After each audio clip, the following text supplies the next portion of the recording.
शिवजी पियर धोती रौरा पहने के परी शिवजी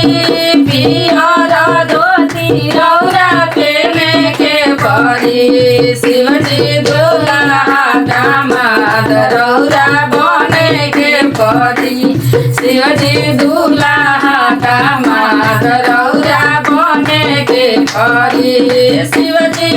भगिया धतूर रौरा छोड़े के परी शिवजी भगिया धतूर रौरा छोड़े के परी शिवजी पूड़िया मिठाई रौरा खाए के परी शिवजी पूड़िया मिठाई रौरा खाए के परी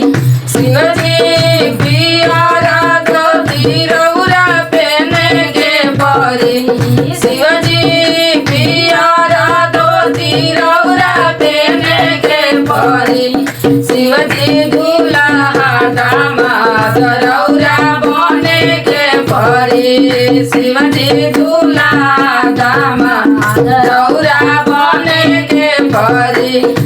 शिवजी सर्प के माला रौरा छोड़े के परी शिवजी सर्प के माला रौरा छोड़े के परी शिवजी फूलावा के माला रौरा पहने के परी शिवजी फूलावा के माला रौरा छोड़े के परी शिवजी